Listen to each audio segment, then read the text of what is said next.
అలాగే ఈ సాయం సంధ్యవేళ వాన పడుతున్నా ముఖ్యమంత్రి గారిని చూడాలి, ముఖ్యమంత్రి గారు చెప్పే విషయాలు వినాలి అని వచ్చిన ప్రతి ఒక్కరికి నా హృదయపూర్వక నమస్కారం. పాత్రికేయ మిత్రులకు కూడా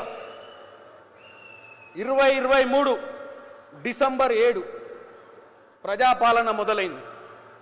ముఖ్యమంత్రి రేవంత్ రెడ్డి గారు ఈ నియోజకవర్గానికి నాకు తెలిసి గతంలో అటు ఫ్యూచర్ సిటీ కోసం కానీ, గతంలో ఇక్కడ గౌడన్నల కోసం, రక్షక్ విట్ల కోసం కానీ ఎన్నో కార్యక్రమాలకు 2.5 సంవత్సరాల సమయంలోనే 119 నియోజకవర్గాలు ఉంటే ఈ ఒక్క నియోజకవర్గానికి ఎన్నో కార్యక్రమాలకైనటువంటి హాజరైనటువంటి ముఖ్యమంత్రి గారి పనితనం గురించి మీరు ఆలోచించాలి.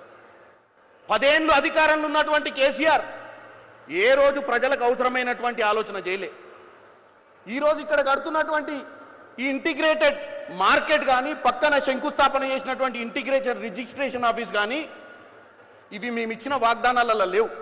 ఇచ్చిన వాగ్దానాలు 6 గ్యారంటీలతో పాటు ప్రజా సమస్యలను దృష్టిలో పెట్టుకొని ముఖ్యంగా ఇక్కడికి వచ్చిన రైతన్నలందరికీ చెప్తున్నా, మీకు తెలుసు 10 సంవత్సరాల మిగులు రాష్ట్రంలో ఏ విధంగా దోచుకొని ఈ ప్రజాపాలన వచ్చిన తర్వాత మనకు ఎంత అప్పు ఉందో ఎన్నోసార్లు ముఖ్యమంత్రి చెప్పే ప్రయత్నం చేసిరు.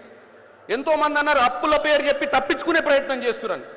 ఇవాళ ఇక్కడ 239 ఎకరాలల్లా 2400 కోట్ల పై చిలుకుతోటి రైతులకు అంతర్జాతీయ మార్కెట్లో వాళ్ళు ఉత్పత్తిని అమ్ముకునే విధంగా చేయాలన్న ఆలోచన ఎవరికి వచ్చింది? 10 సంవత్సరాలు ఎందుకు రాలే? నీళ్లు, నిధులు, నియామకాల నినాదంతో జబ్బలు జరుచుకొని 10 ఏళ్ళు రూలింగ్లో ఉన్నారు కదా. ఏ రోజన్నా ప్రగతి భవన్ దాటి ప్రజల సమస్యల్ని తెలుసుకునే ప్రయత్నం చేసిండా కేసీఆర్? చేయలే. కానీ ప్రతి సమస్యను అర్థం చేసుకుంటారు. ఈ సంవత్సరం 66 లక్షల ఎకరాలల్లో సాగు చేసి వరి వండితే ప్రతి గింజ కొనే ప్రయత్నం ఈ ప్రభుత్వం చేసింది.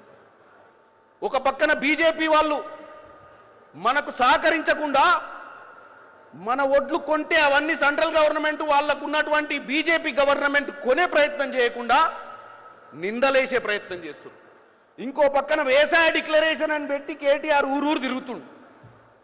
ఇప్పుడే మల్రెడ్డి రంగన్న చెప్పిండు, అరే కేటీఆర్ 10 సంవత్సరాలలో ఇక్కడ ఫ్రూట్ మార్కెట్ 170 ఎకరాలలో కాంగ్రెస్ ఇచ్చిన దాంట్లో నువ్వు గుంత కూడా నవ్వకపోతివి.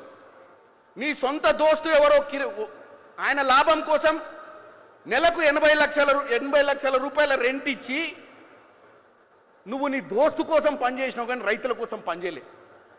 నేను ఒక్కటే చెప్తున్న, సమయం లేదు, చాలా విషయాలున్నాయి చెప్పాలంటే. ఈ ప్రజాపాలన ప్రజల కోసం వచ్చింది. ఎన్నో సమస్యలు పరిష్కారం చేయాలి. మీరు నమ్మి 2.5 ఏళ్ళ అధికారంలో ఉన్నాం. ఇంకా 2.5 ఏళ్ళ అధికారమే కాదు, ముఖ్యమంత్రి గారు మీ మనసును గెలుచుకొని 2034 దాకా ప్రతి తెలంగాణ బిడ్డ కోరుకునే విధంగా ఈ తెలంగాణను బంగారు తెలంగాణ చేసిన తర్వాతనే ముఖ్యమంత్రి గారు ఎన్నోసార్లు చెప్పిండు. ఆ రోజు తెలంగాణ ఇచ్చింది కాంగ్రెసే. ఎందుకు ఇచ్చింది? నీళ్లు, నిధులు, నియామకాల కోసమే ఇచ్చింది. కానీ 10 సంవత్సరాలు కేవలం కమిషన్ల కోసం, కలెక్షన్ల కోసమే అధికారంలో ఉన్నటువంటి గత ప్రభుత్వాన్ని మీరందరూ ఫామ్ హౌస్కి తరిమి కొట్టిరు.